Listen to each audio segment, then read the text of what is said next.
Salut à tous, salut les consultants et les freelances qui cartonnent. C'est Christian, j'espère que vous êtes en super forme.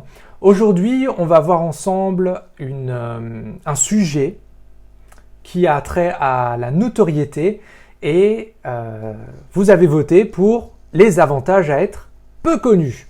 Donc pourquoi est-ce que je vous ai proposé ça? Tout simplement parce que la notoriété, c'est vraiment un sujet qui revient énormément lorsqu'on est indépendant.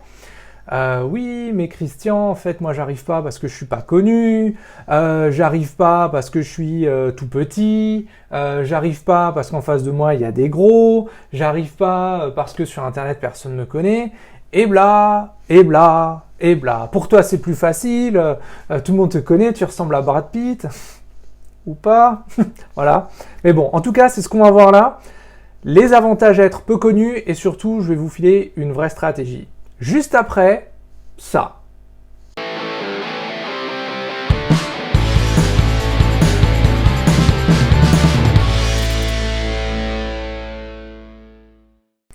Donc de nouveau, on va regarder ensemble les avantages à être peu connus et cette stratégie que je vais te montrer, elle marche. Tout simplement, elle marche même si tu penses que la notoriété, c'est fondamental. Ça marche même si tu n'as pas 200 000 € à investir dans la publicité. Ça marche même si tu es sur un marché ultra concurrentiel. Ça marche même si tu es coincé au milieu de big players, donc des gros mastodontes du marché et que toi, tu vadrouilles au milieu de ces gens-là. Ça marche, ça marche, ça marche. Pourquoi? Parce que c'est la stratégie de l'outsider.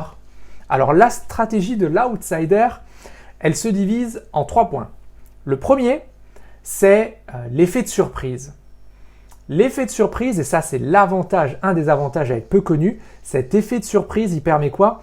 Il permet de frapper fort, il permet de frapper alors qu'on t'a pas vu venir, il permet d'être incomparable et surtout il permet une approche différente. Donc ça veut dire quoi? Ça veut dire que concrètement, pour bénéficier de cet effet de surprise, il faut que ton offre elle soit percutante. Pour qu'au moment où elle est sur la table, c'est fini. T'as plié le game. C'est, en gros, comme à la guerre. Désolé, comme à la guerre. L'effet de surprise, il est systématiquement bénéfique. C'est un énorme avantage. C'est souvent synonyme de victoire. Et combien de fois on n'a pas vu des petits groupes vaincre de grandes armées grâce à cet effet de surprise? C'est un petit peu comme, je reprends un exemple un peu violent, hein, désolé, ce soir je suis violent, je suis chaud, j'ai mis mon t-shirt Batman, je suis chaud. Dans une bagarre, avant qu'il y ait une bagarre, souvent il y a des signes précoureurs. C'est quoi? C'est souvent pas le plus costaud qui frappe ou qui gagne.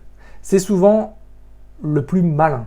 Donc tu verras, c'est pas un mec qui est ultra fort, c'est pas le plus grand, c'est pas le plus petit, c'est pas le plus gros, c'est pas le plus maigre, c'est le plus malin. C'est celui qui a vu les épaules de l'autre bouger avant tout le monde. Hein. Donc ça, je t'en parle parce que je fais du sport de combat rapproché. Mais ceux qui font du combat le savent. On regarde les épaules d'abord.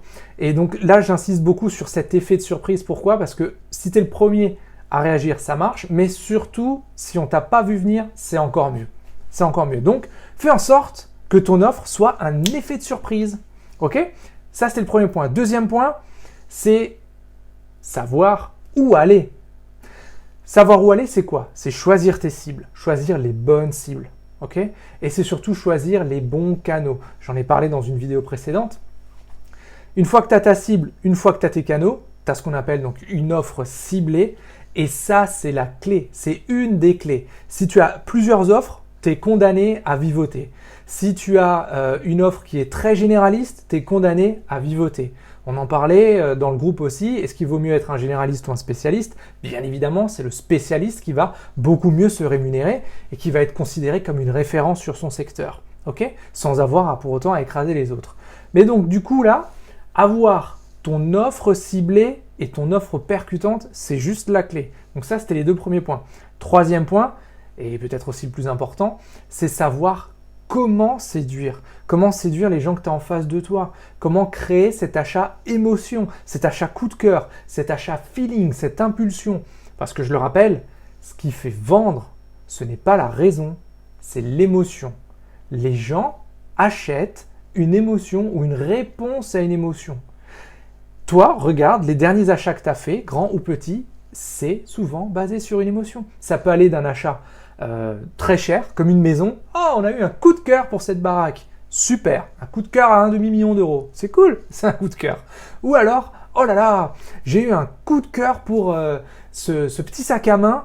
Bah voilà, ok, tu vois. Donc cet achat coup de cœur, ça se génère uniquement lorsque tu maîtrises les techniques de vente éthique ciblées.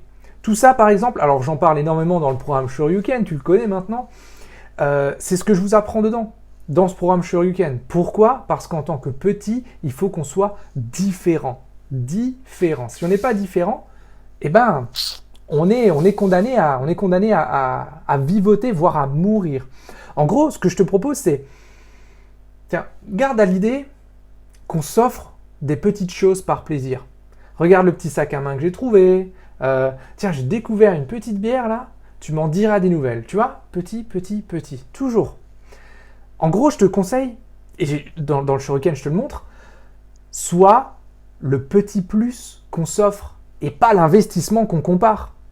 Soit l'achat émotion, soit le petit conseil entre potes. Oh là là, moi la paperasse, j'en peux plus, je passe des heures et des heures à faire ma compta.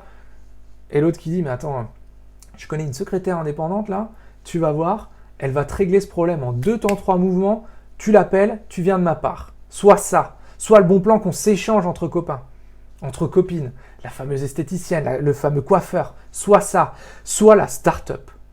Cette promesse, la start-up, c'est quoi ? C'est une promesse financière, bah justement que les gros financiers s'arrachent à celui qui va mettre le plus de pognon pour acheter la start-up en se disant ça, aujourd'hui, ça vaut X, demain, ça vaut 100 fois plus. Soit ça, soit la révélation de l'année, comme aux victoires de la musique.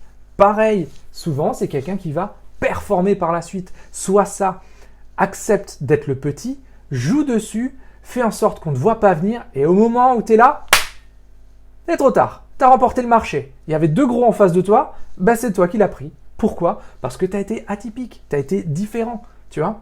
En gros, tout ça par exemple, j'en parle et je vous le montre dans le programme Shoryuken, vous pouvez vous renseigner sur la page du programme. Mais la clé, mes amis, la clé c'est pas la notoriété. La clé c'est la recommandation.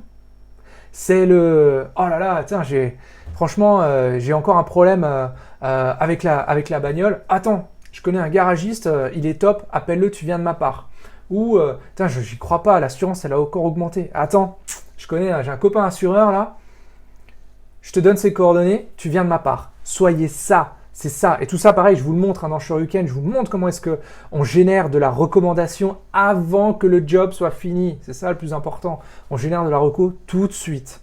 Tu vois, par exemple, ça me fait souvent rire, mais moi, on me recommande en disant écoute, je connais un mec, bon, je te préviens tout de suite, hein, il est atypique, hein, des fois il est peut-être un petit peu bizarre, mais ses clients ont des résultats, c'est tout ce qui compte.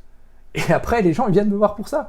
Donc en fait, les gens viennent me voir sur ce genre de recommandations. Et c'est ce qu'il faut générer chez toi. C'est ce qu'il faut générer, cette différence. Donc le gros avantage à ne pas être connu, c'est qu'on peut se permettre d'être différent. On peut se permettre d'être l'outsider. Et la stratégie de l'outsider, hein, je te le rappelle, c'est 1, l'effet de surprise. 2, savoir où aller avec ton offre percutante, avec ton offre ciblée. Et 3, savoir comment vendre à tes clients. Toutes ces techniques-là sont ensemble pour que tu puisses faire décoller ton business de consultant. Voilà. De nouveau, tout ça, si tu te poses des questions, tu ne sais pas comment faire pour ton entreprise, pour ton business, n'hésite pas, comme d'habitude, il y a le lien qui s'affiche en haut, en bas, je ne sais pas, je n'ai pas encore décidé, dans les commentaires pour réserver ton call avec moi.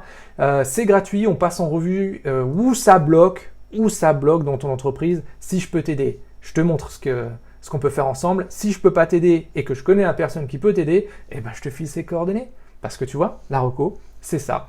D'ici là, comme toujours, soyez atypiques, totalement déraisonnables les amis. Et puis prenez soin de vous. Ciao!